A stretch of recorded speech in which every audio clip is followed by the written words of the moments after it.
mwambie ukweli. Hata unafanya nini? No, usiende mahali. Enda kamlete. Lakini mahari ishalipwa. Irudishe. Sina haja na mahari. Maimuna tu ndio mjamzito. Mjamzito? Na la pili, siku nyingine ukasubutu kuzungumza na mimi kimadharau vile ulivyozungumza sasa. Sikiza Singita, nilikupenda kwa muda mrefu sana, lakini wewe una kichwa kigumu. Singita na Pash, hakuna mpenzi.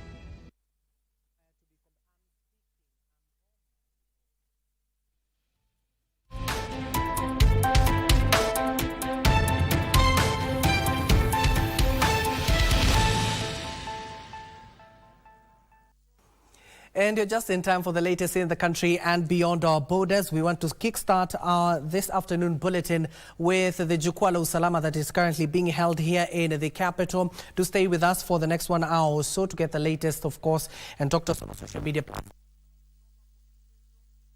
Straight off, let's go to the Jukwaa la Usalama. You do remember that the Interior Cabinet Secretary, that is Kipchumba Murkomen, this morning had the opportunity to visit Nyayo House. And of course, the Jukwaa la Usalama has been carried out across the country. And today it is in Nairobi. Let's get to hear what the CS is saying.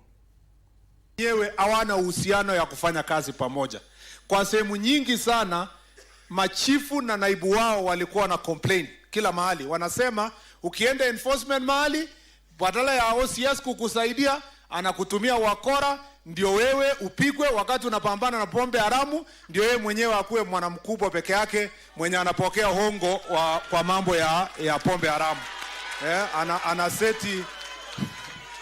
Anaseti chifu, anaseti chifu apigwe, ndio yeye sasa akuwe mwenyewe kusema mimi ndio tu, mimi ndio njia ya kufikia uzima. Na tumesema ya kwamba uhusiano hiyo lazima irekebishwe. Tumesema ya kwamba tunataka uhusiano ya administrators na polisi irekebishwe, wakuwe na mikutano ya kila wakati katika sub-county, ili kwamba waweze wakakaribisha wananchi na washikadau ambao wanafaa kuwa katika huo mkutano. Na tumesema, na it is important for the students to hear this, in the past, because there are many issues happening in our colleges and universities. Kuna drugs huko ndani, kuna insecurity, kuna violence, watu wanapikwa huko ndani.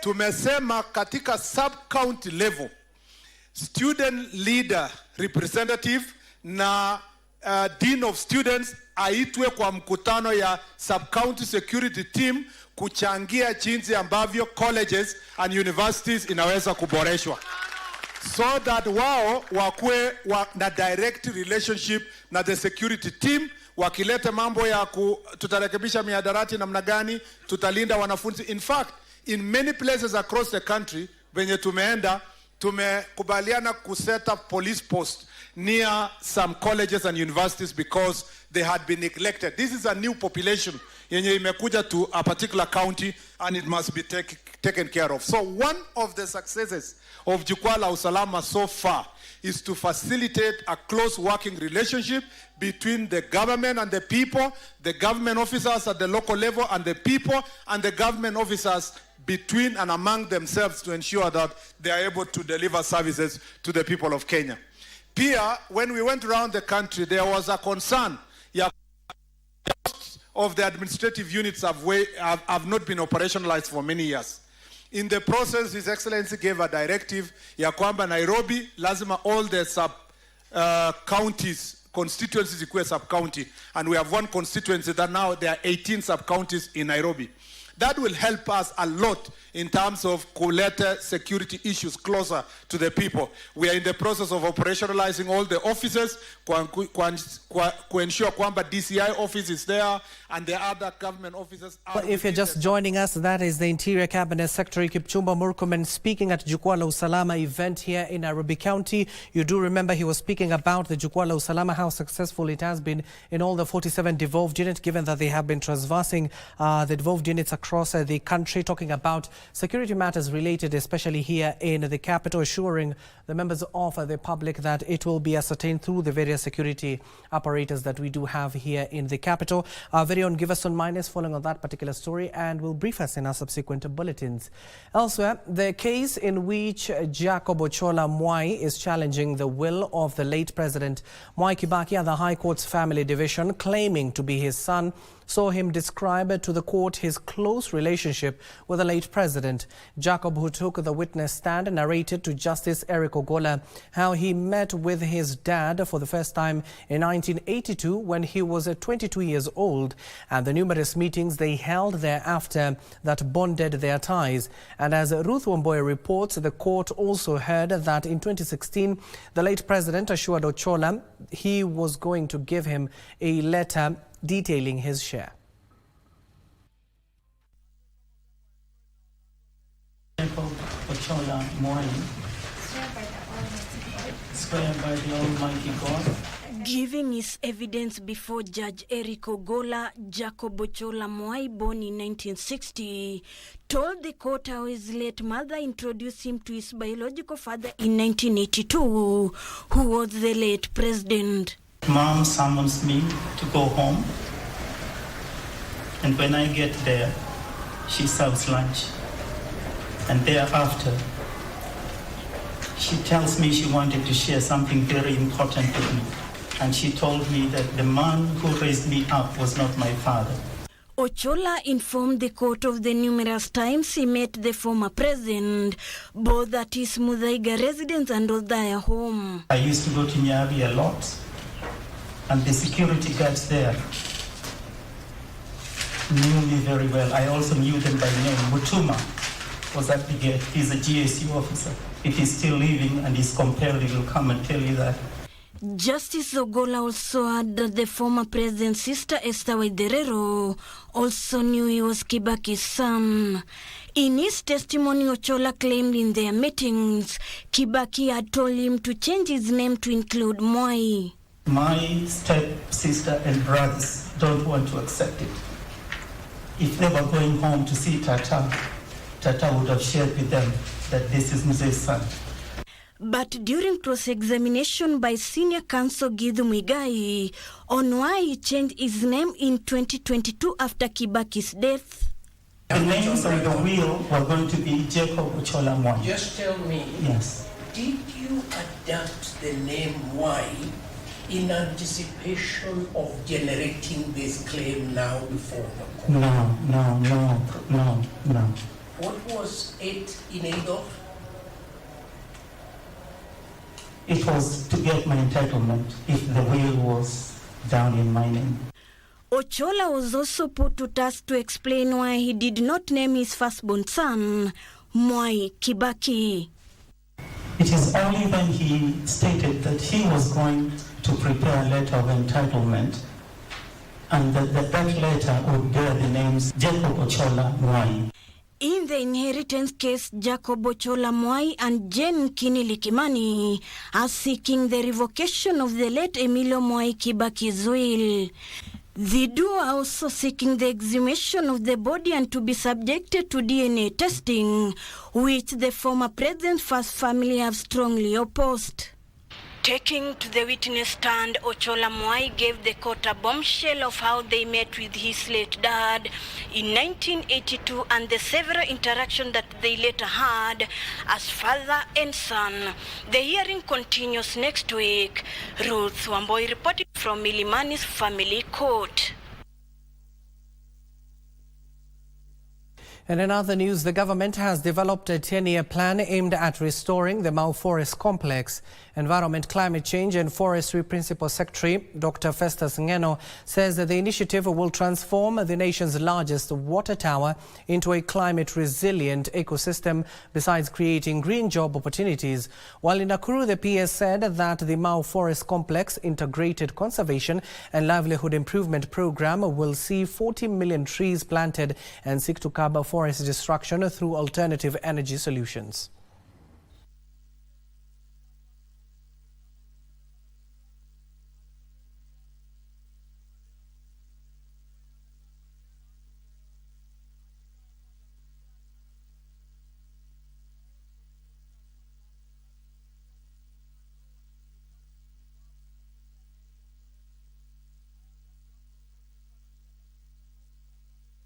At the county level, we have already begun to take bold, data-driven action. We have installed real-time air quality monitoring sensors across Nakuru County, and these tools allow us to track pollution levels, make informed decisions, and safeguard both public health and our environment as well. We want to mobilize resources for community-led restoration, and thirdly, we want to nurture talent and inspire young people like Faith here and others to embrace conservation and earn a livelihood. Elsewhere, Mbeere North parliamentary aspirant Duncan Mbui has urged Mbeere North voters to reject the attempts to push a preferred candidate in the upcoming by-election. The Chama cha Kazi CCK candidate Patrick Mbui has also rejected attempts to narrow the race to a single candidate endorsed by certain political figures. He described such maneuvers as an insult to the people's democratic right to choose freely. Mbui, who is serving as Uvarore Ward MCA, said the by-election presents an opportunity for residents to elect a leader based on merit, ideas and track record rather than party affiliations or external influence. Watachagua kiongozi, watachagua vyama. Situtoe maneno ya chama sasa tuangalie kiongozi kulingana na vitendo vyake. Ama namna gani? Wera walie. Elsewhere, doctors at Machakos Level 5 Hospital have made history after performing the first over laser ablation for varicose veins on a patient in Kenya. The patient, who has been suffering from chronic venous insufficiency, was treated using advanced laser ablation technique, a procedure that uses a laser fiber to heat and seal the damaged vein, causing it to collapse and reabsorbed by the body. First for the health sector in Kenya, doctors in Machakos County successfully performed a cardiovascular procedure, giving hope to a patient in a time when Kenya is facing an acute shortage of cardiovascular surgeons, with fewer than 20 specialists serving a population of more than 50 million people. According to Dr. Deborah Mutile, a Machakos-based cardiovascular surgeon, the laser ablation is preferred because it is minimally invasive, allowing the patient to go home same day and recover quickly. We have just concluded a procedure known as laser ablation for varicose veins. This is done for patients with chronic venous insufficiency, which is commonly known as varicose veins. The new technique replaces the traditional vein stripping surgery, which involved physically removing diseased veins through large incisions. The technique was expensive, painful, and required long hours in theatre, increasing the risk of infection and extended hospital stays. Previously, this has been performed in the big hospitals and the level 6 hospitals. Because of the cost of this procedure, it's quite expensive. Machakos County Executive for Health Services Justus Kasivu and Machakos Level 5 Hospital Medical Superintendent Dr. Daniel Katua described the achievement a major milestone for public health care in the region. I want to assure the people of Machakos and Kenya at large that Machakos will continue offering this procedure for CVI. And as I have said, currently we have 42 patients who are lined up for this procedure. Anyone with problems with their veins, all vessels in the lower limbs or legs, they need to visit Machakos County Referral Hospital. Joseph Wahungu for Lunchtime News. Kasameni and Mavumbo Ward in Kwale County are demanding that the government pay them compensation for their land where construction of the Mwache Dam began in 2021. According to the residents, they are yet to receive compensation for over 968 plots, prompting them to take to the streets to demand payment. They have pledged to seal off transport activities to the construction site until they are paid their dues.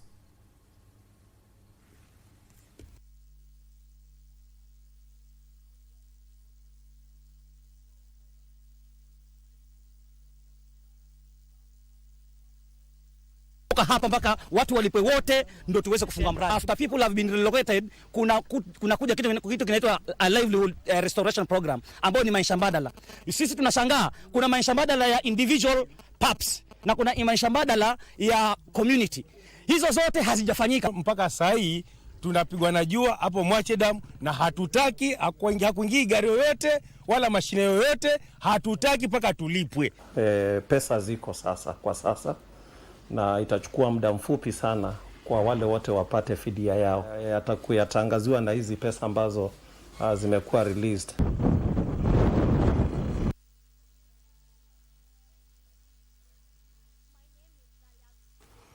Now, there is another story here where Kenya is ready to host the 24th Common Market for Eastern and Southern Africa COMESA Summit of Heads of State and Government in Nairobi County.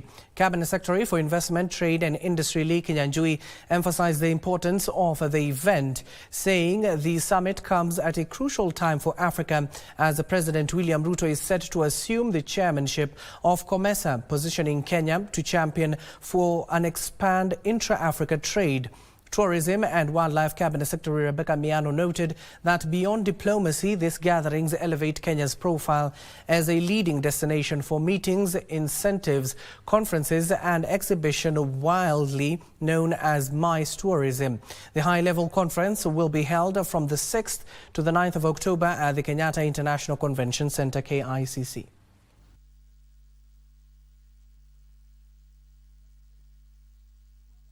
But in this meeting, that is now transferring to Kenya, and President William Ruto will now be the chairperson of COMESA. That's a very powerful platform to advocate and to champion trade, not just for Kenya, but for 21 countries. And at a time when there's turbulence across the world, at a time when there's increasing threat to trade and business, we believe that this is a platform that can change not just for Kenya, but for the region and beyond. So we look forward to this event. The tourism side, we are showcasing Kenya's ability for the MICE sector, meetings, incentives, and conferencing, which is a very significant part of our tourism, where we have people bringing their meetings here. And we look forward to all the delegates, and we are planning and encouraging everyone who visits Kenya to take time off the conference and the summit to see some of our tourism products. Now, Mombasa County Government is set to roll out a program to prepare its employees for life after retirement. The initiative will provide special training to staff preparing to exit after service, as well as equipping them with skills and guidance on how to sustain themselves beyond formal employment. Deputy Governor Francis Thoya noted that the program will target employees at least 1 year before their retirement date. He made the remarks at the Mombasa County Assembly during the launch of the Public Service Week, a week-long event dedicated to celebrating and empowering public servants.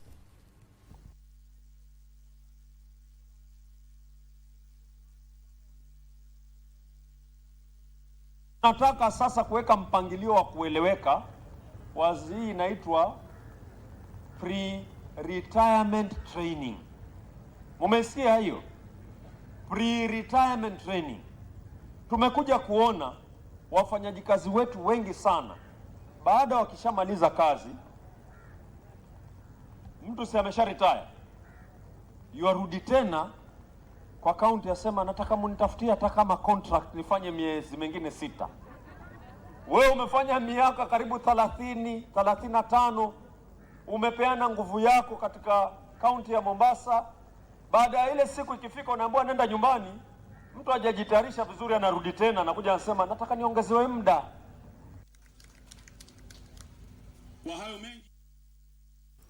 Mwingi wholesale banana traders have raised concerns over the mounting losses of their crop, faulting the municipal leadership for what they describe as deplorable working conditions.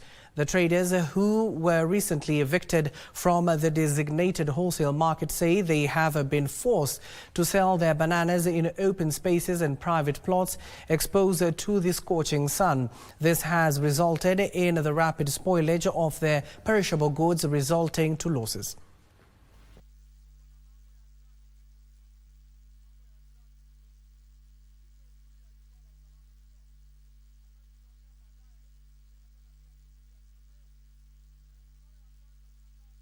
Huku hakunaga maji, hata kufunikwi, choo tunalipa, kajo tunalipa, na shindo hizo pesa ni za nini? Umeona kama sasa hivi hebu angalia paka zangu zimechomeka, tumekuja huku usiku, choo tunaenda kujiri. Kama hujapata pesa utaenda huku kwa kichaka. Hapa tuko kwa jua, vitu yetu inachomeka na itoi pesa yenye inastahili tupate. Tunaenda hasara. Kazi yetu ni kuendea shambani tukileta huku, lakini hatupati faida. Sisi wenyewe tunachomeka, tunarudi na mizigo, tunaenda soko ingine. Hizi vitu yangu ikikosa kuisha, napeleka kitu ingarama tena. Ikiwa imechomeka hivi hawawezi inunua. Hapa tuna shinda mingi sana hapa. Tunafaa tujengewe mahali. A group of women at Mayungu Fish Landing Site in Malindi, Kilifi County have embarked on a conservation initiative aimed at cleaning the beach and villages to safeguard the environment and protect marine life. The women, operating under the name Mayungu Mazingira Conservation Group, expressed concerns over the increasing amount of waste along the beach and within the villages, prompting them to take action. They have expressed confidence that the initiative will inspire greater community involvement in safeguarding the marine ecosystem and keeping Mayungu clean.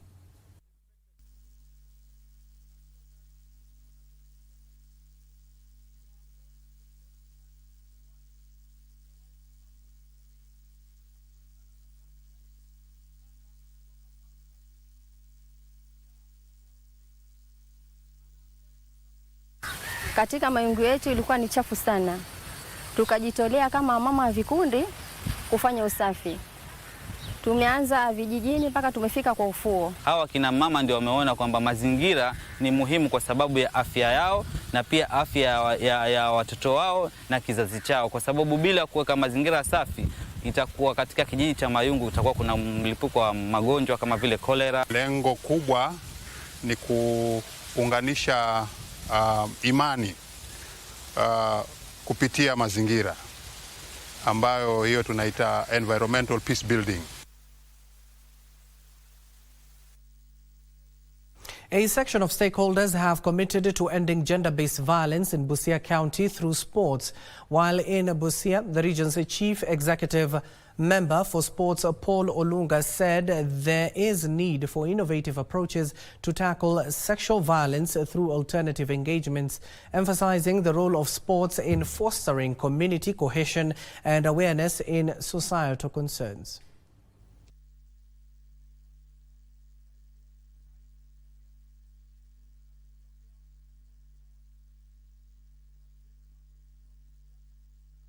That we are coming together to sensitize the community on how best we are going to end GBV testing. Kupitia kwa changamoto ambayo tuliiona mwaka uliopita wakati tuliletewa hii mbio za nyika ya Chepsait ambayo ilifanyika hapa Chelelemuku, sisi kama kaunti ya Busia tuliona ni muhimu vile vile sisi pia tuzingatie ya kwamba tuko na talanta ya wanariadha hapa katika kaunti yetu ya Busia. Now, elsewhere, a dedicated market to trade in organic farm produce has been launched in Githunguri, Kiambu County, setting the stage for the registered farmers to store their produce and engage in value addition.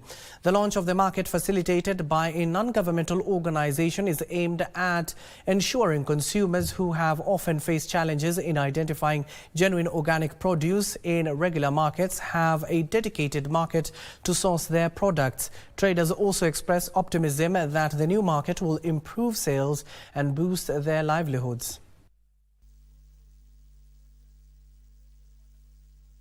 Itasaidia watu wengi ambaye ni wenyeji wa hapa vile watakuwa analima na hiyo kilimo ya organic farming.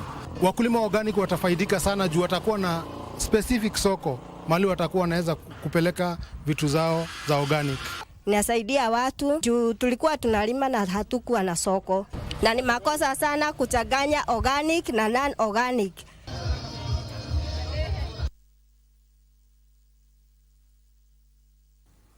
Well, it is exactly 25 minutes past the hour. We need to take our first breather here on KBC's Lunchtime News. Don't go too far. This afternoon, we do have a special guest here with us this afternoon. Of course, the ambassador of Uganda, that is Paul Mukumbia, the Consul General, Uganda Consulate, and we'll be speaking about the tourism collaboration between Kenya and Uganda. You do know our neighbors, that is Uganda, remains our largest export market as well as the largest trading partner. So you don't want to miss those conversations. Talk to us on our social media platforms at KBC Channel 1 and at Abdiaziz Hashim too.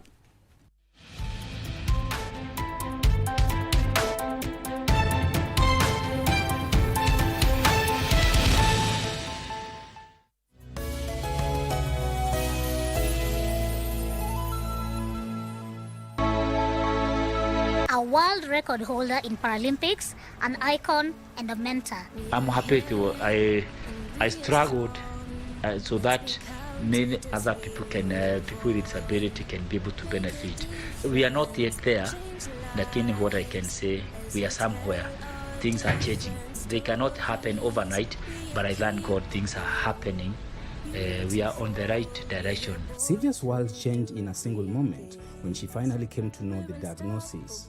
Embrace disability, mtupende, pende watoto wetu, juu cerebral palsy si contagious, haikushiki, haishikanishani.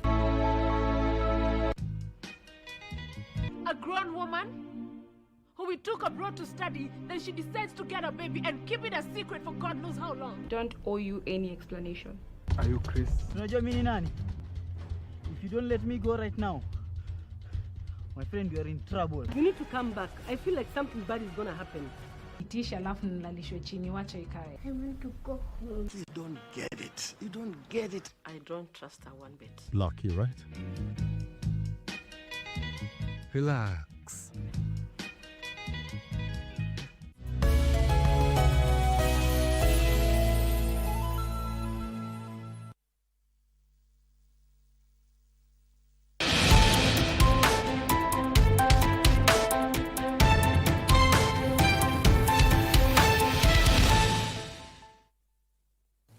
The continuous voter registration exercise that resumed Monday has registered a poor turnout in various parts of the country.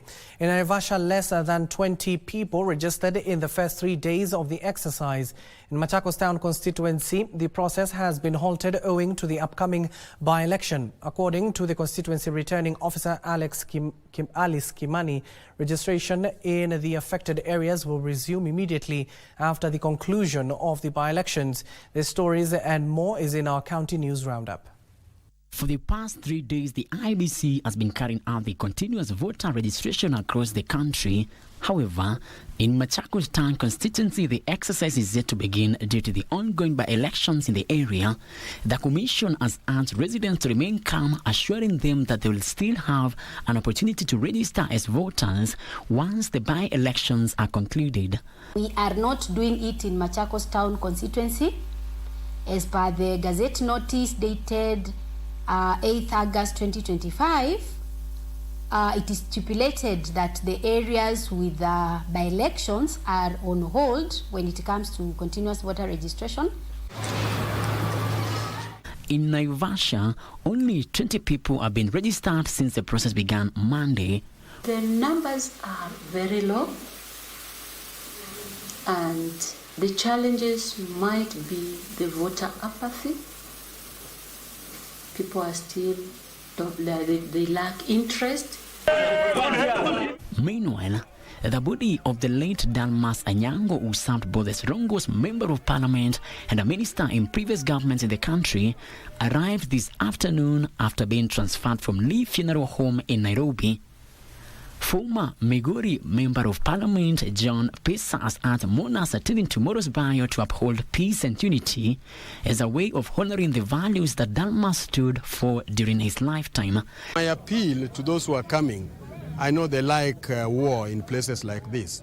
Let us desist from bringing any type of hooliganism in the burial of my friend Dalmas Otieno, because he did not want that to happen. Elsewhere, suicide remains one of Africa's most urgent public health challenges, with young people bearing the heaviest burden. Despite being preventable, stigma, limited awareness, and poor access to mental health services continue to undermine progress.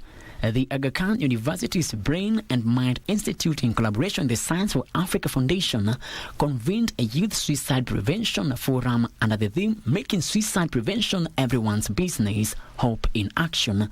We were getting alarming data from Kisumu and Nyeri, and they were really highlighting about the men.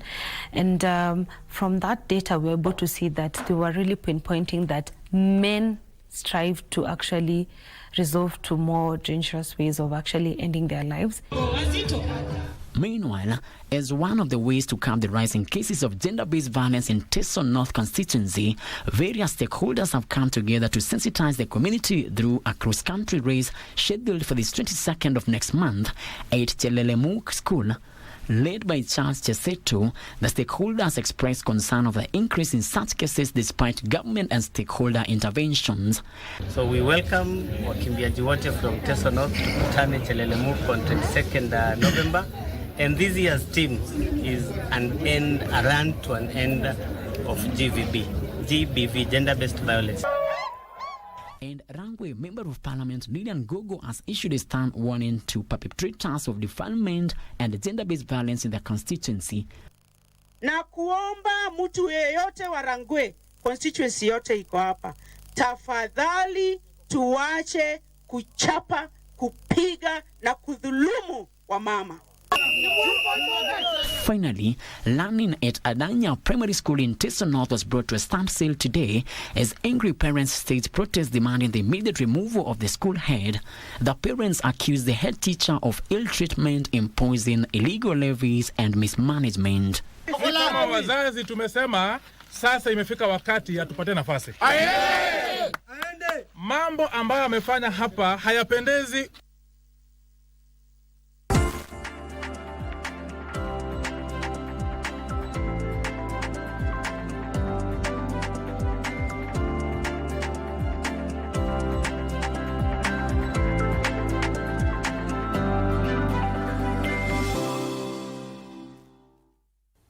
And now welcome to business. The first maize production cycle under a public-private partnership model in the Galana Kulalu Food Security Project will be harvested next week. National Irrigation Authority Chief Executive Officer Engineer Charles Muasia, who hosted the National Treasury Cabinet Secretary, that is John Badi, Irrigation Principal Secretary Ephantas Kimotho, and other senior government officials on a tour of the Galana Kulalu Food Security Project, said the project has so far created over 5,000 jobs. To the National Irrigation Authority, the Galana Kulalu Food Security Project has 1.5 million acres suitable for irrigation. The government entered into a public-private partnership with Selu Limited to develop the Galana Kulalu Food Security Project. Selu Limited is responsible for large-scale grain and seed maize cultivation. The first maize production cycle under the PPP arrangement commenced in June 2025, and now the maize is ready for harvest. What you have seen across, walking around, and you can see maize here, I'm told the first harvest will be next week, where the person that has been given the contract it's called Selu, has already put under production, maize production, 1,500 acres. Irrigation Principal Secretary Ephantus Kimotho says the project has created over 5,000 direct jobs and more indirect jobs, stimulating rural economies and promoting agro-industrial development through investments in value addition and support services. But more important also is a job creation. This project, as we talk, because it's a highly mechanized project, by the time we are at full production of 10,000 acres, this project will have employed 5,000 people. Kimotho says results from the project for every shilling invested in agriculture, the return is 6 times. But in terms of the output of this project, when we are at maximum of 10,000 acres, this project will be able to give us at least 2.8 billion Kenya shillings. Among the challenges that have been dragging the project's timelines includes infrastructure, expensive power and wildlife that are currently being addressed by the Kenya Rural Roads Authority that is constructing the Galana Kulalu Bridge, rural electrification and renewable energy corporation that is energizing pumping stations, and KWS that is involved in managing human wildlife within the project zone. Such projects will be able to create linkages with other government projects like the County Aggregation Investment Park. We have seen as evidence where we have County Aggregation Investment Park and we have irrigation projects, there are many more investors who are likely to invest in such. The Galana Kulalu Food Security Project is being implemented in 3 phases. Alan Oko, Lunchtime News. Elgon Kenya Limited is banking on the revival of the 4K club movement in schools to spark a greater interest in agriculture among young people. Speaking after receiving an award from President William Ruto for Elgon Kenya's support towards the Presidential Farmers Award scheme during the Nairobi International Trade Fair, Managing Director Dr. Bimal Katrina said Elgon Kenya is supporting over 2,000 schools across Kenya under the 4K Club initiative, giving pupils a practical platform to learn, develop agribusiness ideas and view agriculture as a viable career rather than a fallback option. Because employers are not able to find skilled employees with the right skills for their agriculture jobs. So agriculture has moved on, to be honest. It's much more high-tech, much more AI-driven. It's no longer where you go in the field and you just do some farming. But the future of agriculture is technology, it's about innovation, it's about how to get to the market with the cheapest and best quality products. We used to say agriculture is for the old or agriculture is for the poor, but now we want to change that. We want to train the young ones and tell them there's money in agriculture, and if they start from the young age, going from primary to secondary to university, then at the end we have successful farmers because they have technology, they have energy. We usually carry an odd number of judges, and every judge scores. Then the results are aggregated and then averaged, such that the best, and then they are ranked. The best emerge the winner. This trophy is an important thing to me because it has recognized me as a women in agriculture, whereby we teach women, mostly women, on how to make sure they have vegetables in their farm using the multi-story garden. We work closely with the farmers, we work closely with the distributors, we work closely with the companies. I'm also very proud to be associated with Elgon Kenya, which is one of our major suppliers, in our effort to bring inputs, agricultural inputs closer to the end user. And that is, it helps families to have enough food, which is Public Accounts of Kenya has called for the enactment of the Whistleblower Protection Act and a national whistleblower policy to strengthen witness protection in Kenya.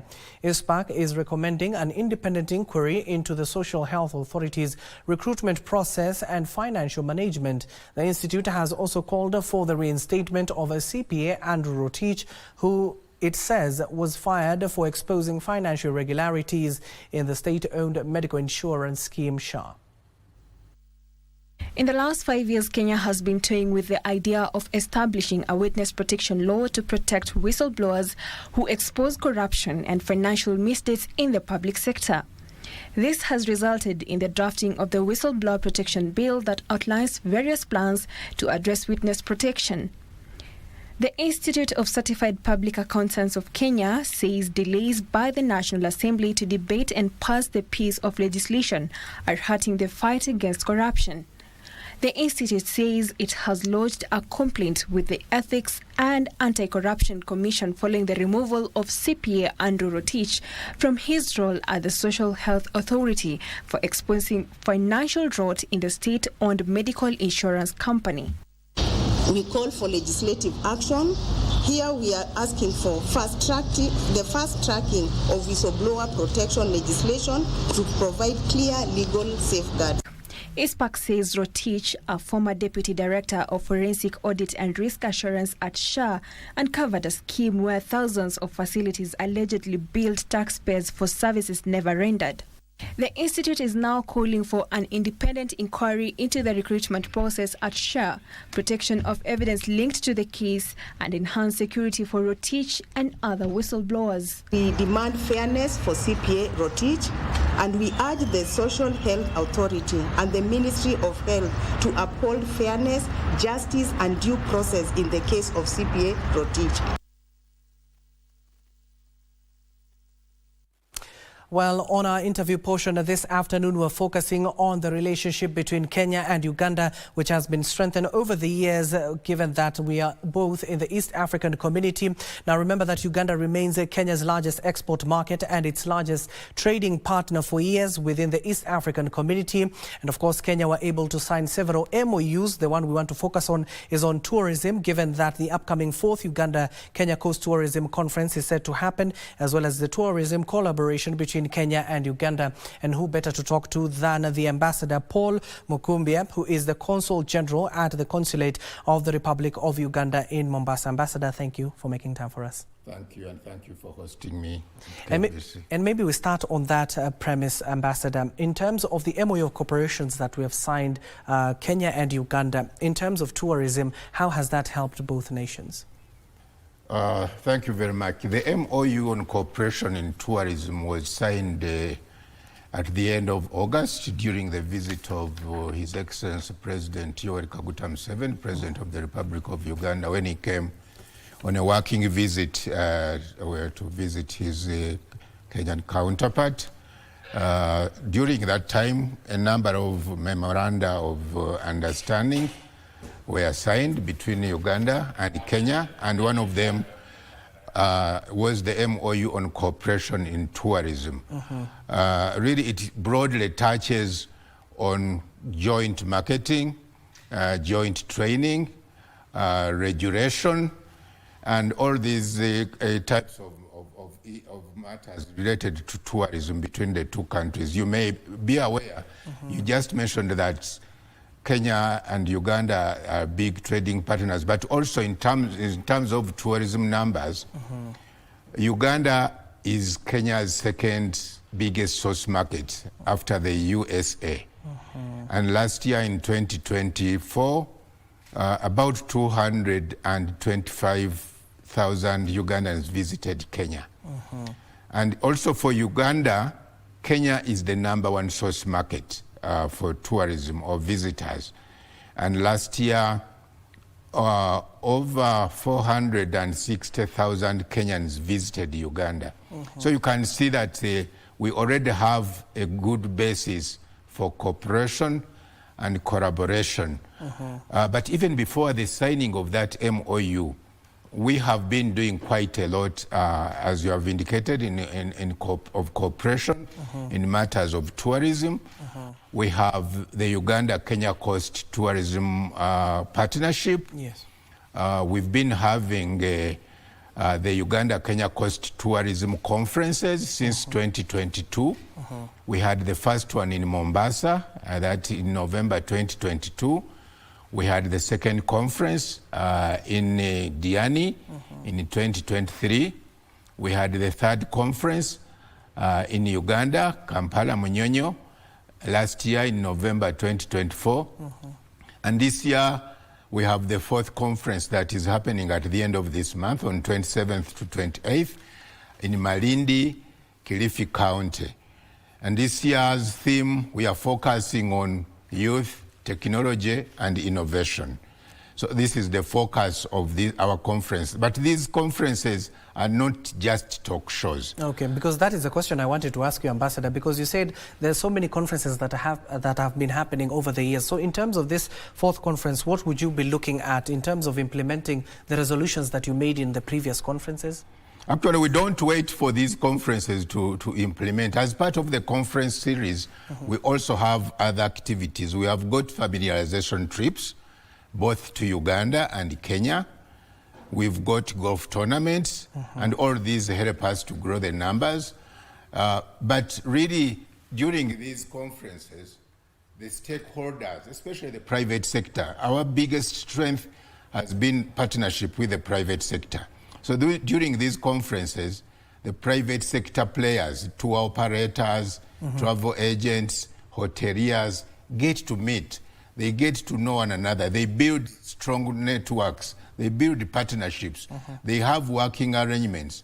And once these private sector players get to know one another, then they are able to cooperate, to do joint promotion, to do cross-selling of the tourism products in these two destinations. So we are not just conferencing as a talk show, but these, I would call them more of business summits, where we really meet, talk serious business, build strong partnerships, build strong networks, and then people go ahead to implement and begin working together to promote and sell the two destinations. So this is what we do during these conferences. The farm trips which we do as part of these activities, they help the stakeholders, the tour operators, the travel agents, and the hoteliers to get to know the destinations. For example, when we take Kenyans to Uganda, we take them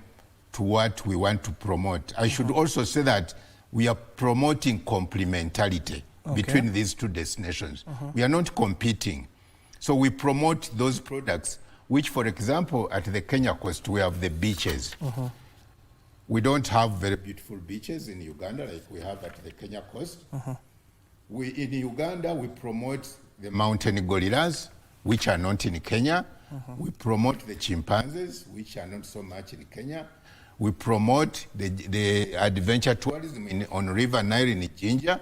That is not in Kenya. We promote the Kampala city nightlife. Which, of course, Kenya has its own nightlife, but you know Kampala is the capital city of nightlife in this region. So really, we promote this complementarity so that, for example, when an international tourist comes to the Kenya coast to enjoy the beach, on the same itinerary, they can go to Uganda and do the mountain gorilla trekking. So we call it bush to beach and beach to bush. And these are the partnerships that we have been building. So the stakeholders are able to know the products, to experience them, to know the accommodation players, the places of accommodation, to know the transport, the vehicles that they can use. So that this does away with what I have been calling Google operators. Okay, Ambassador. Okay, let me, as we wind up on that as well, given that we're running out of time, in just 40 seconds, you've just said this conference will be happening at the end of this month. In terms of Kenyans and Ugandans who will be seeking to come, what should they look out for? First of all, I want to give them how to register for the conference. Okay. The registration is ongoing at the tourismconference.org. Okay. That's where registration is taking place. You just pay a nominal fee of 2,000 Kenya shillings and you'll be registered. We'll also have an exhibition that will be happening alongside the conference. You book a booth with 50,000 Kenya shillings. But now in terms of substance for discussion, quickly. Really, we are going to discuss tech-based tourism. How can we use technology to promote our destinations and be able to grow the numbers? We are going to talk about smart destinations.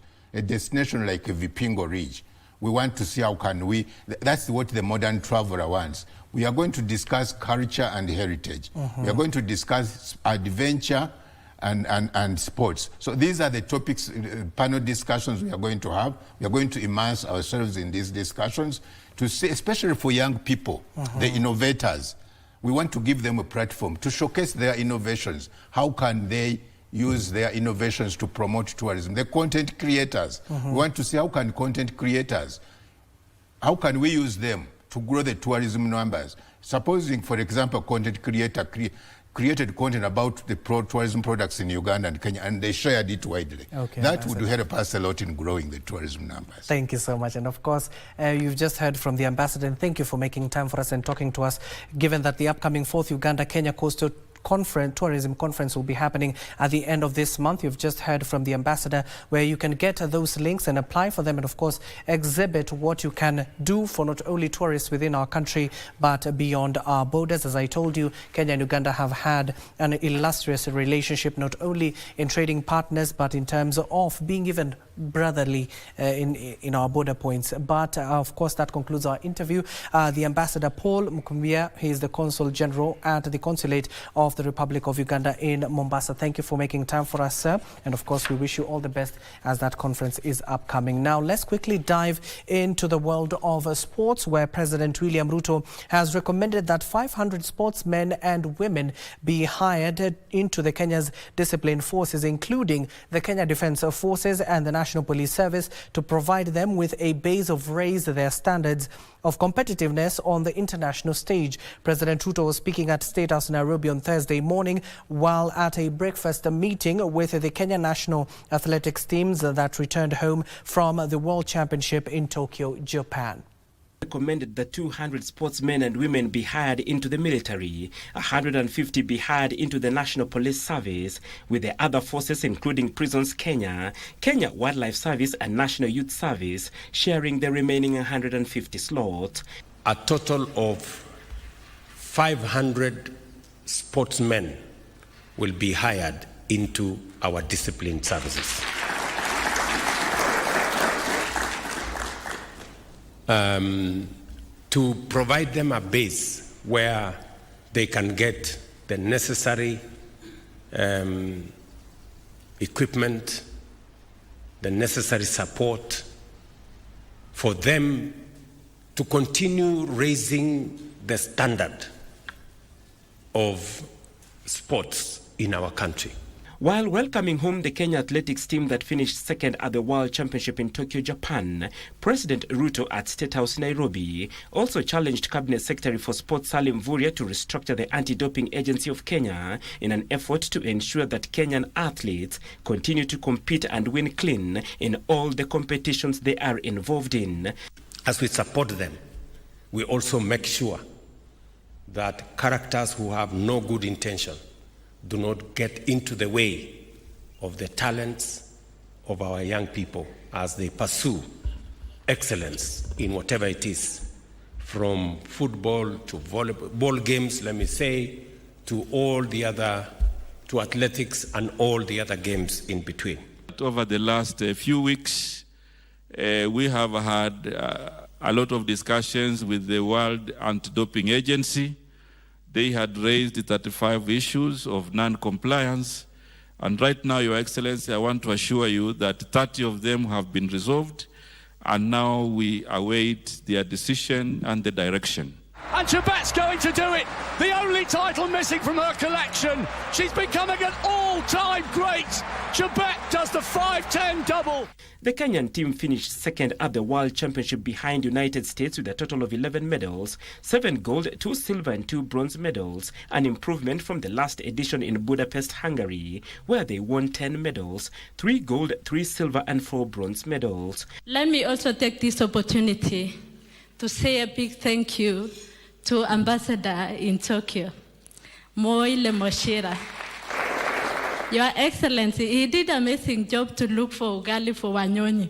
I don't think tungepata gold medal kama ingekuwa ya ugali. Malizie finish line. Tupate ya men pia kwa the other side of men. Because we did amazing as women. We came back home with 6 gold medals and 1 gold medal from men's side. So men, you have to pull your socks up. All the 7 gold medalists received a reward of 3 million shillings, silver medalists 2 million shillings, and bronze medalists 1 million shillings each from the government. Those are the athletes. Buckley Feather, Lunchtime Sports. We shall now take our seats. And once more, we do congratulate our athletes who, of course, represented us in those competitions. And, of course, let's continue to support our athletes, given that they, of course, represent us in a number of countries. Now, back to a story that I was supposed to share with you when it comes to the Open University of Kenya. And, of course, our reporter, that is O'Brien Kimani, is joining us, given that he'll be discussing on the concept of open learning in Kenya and efforts to democratize education in Kenya. O'Brien, if you can hear me, good afternoon, and over to you. Thank you very much, Master.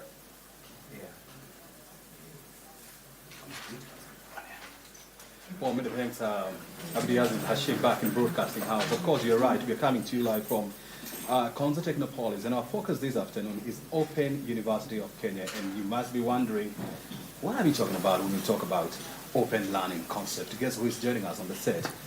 We're talking to Deputy Vice Chancellor, Professor Caroline Omlando. She's the Dean of... No, Deputy Vice Chancellor in charge of academic affairs. In charge of academic affairs. I mean, you know, she knows how to do these things. So help us, first of all, to understand things.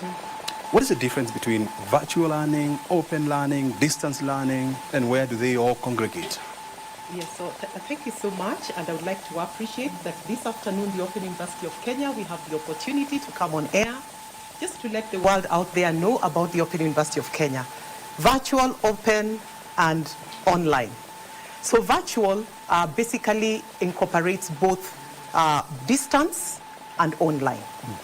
And when we talk about, because virtual is happening in the open space, as it were, distance has to do about a situation where we have the learner in one place and the lecturer or the facilitator in another place, and material is sent to this learner so that they are able to access their learning. But when you think about and talk about open learning, what is happening at the Open University of Kenya is where we are saying that all our learning is facilitated by digital technologies and digital facilities, so that we are able to reach at the same time, allowing the students and the facilitators to access the learning and all the learning materials. Yeah. What is the significance of having OUK here at Konza Technopolis? Yeah, Konza Technopolis, actually, if we would want to describe it in a different way, we are talking about a smart city. A smart city, in essence, is a city where we are saying is a city that is driven by technology in the way it does all its things. So by virtue of this being a smart city, the government thought it right and in place to have Open University of Kenya placed here, so that we also, from the education sector, can enhance the element of technology and education, where we are driving education through technology. And you've been around for the last 24 months now. Yes. Since you were chartered in August of 2023. Yes. What would you describe as your major milestones? Wow. We began so small. And I'm very sure anyone thinking about Open University and us being here, they've been great milestones. For example, if I would want to begin with the programs that we are offering, because I generally oversee the programs that are being offered at the university. When we began with only 7 programs we normally call our flagship programs. And these particular programs, we have worked over that period of time. And now we currently have 24 programs on offer. Among this, we have 10 being offered in the School of Science and Technology, 7 programs being offered in the School of Business and Economics, and 7 being offered in the School of Education. And amongst them, again, they are mixed. We have those that are bachelor's degrees, we have the postgraduate diplomas, we have the master's programs, and we also have the PhD programs. Very good. I know we are going to discuss more in the evening, so we just want to thank you so much indeed for joining us this afternoon, and of course for sharing those insights with us. Thank you, Prof. Thank you. Very good. I mean, we've been talking to Professor Caroline Omlando, and of course our conversation has been around open learning. We are coming to you live from Konza Technopolis. Don't forget to the big interviews coming up tonight during our business news, and of course we shall be exploring more on the concept of open learning and of course the future of learning and education in Kenya. Back to you in Broadcasting House. Thank you very much indeed for your time. Bye for now.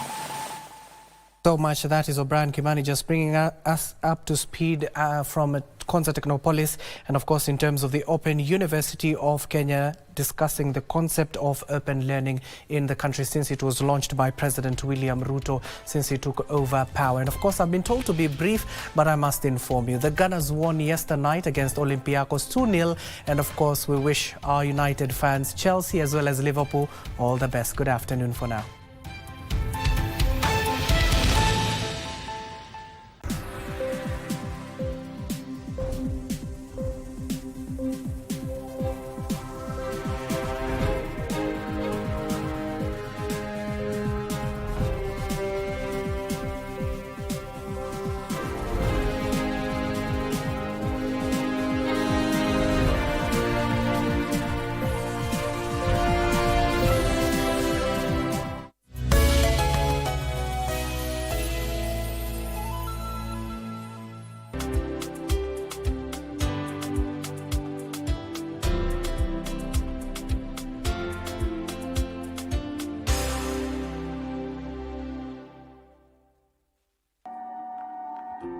Unajua wakili wangu alikuwa ameniambia hii kesi imedropiwa yote entirely. Unafanya nini na iba kubwa hapa? Kwani boma yangu imerogwa. Shida moja ikiisha, shida nyingine inaingia na inaingia imejaa ndani ya mabag. Hi dad. Wacha kuniita hivyo mimi. Hapo tuliongea kwanza niongee na wazazi mfua ukuje. Kama uniamini tunaweza enda kupima. Hello. Ninyi mhama kutoka kwa nyumba yangu. Wacha niwapatie muda muongee. Mimi siwezi acha pesa na ziko. Maxine ulikuwa na hii pesa yote? Why don't I take you for a house tour? At least I get to see where my babies are going to grow up in. Babies? A world record holder in Paralympics, an icon and a mentor. I'm happy I struggled so that many other people people with disability can be able to benefit. We are not yet there, lakini what I can say, we are somewhere. Things are changing. They cannot happen overnight, but I thank God things are happening. We are on the right direction. Sylvia's world changed in a single moment when she finally came to know the diagnosis. Embrace disability, mtupende, pende watoto wetu, juu cerebral palsy si contagious, haikushiki, haishikanishani.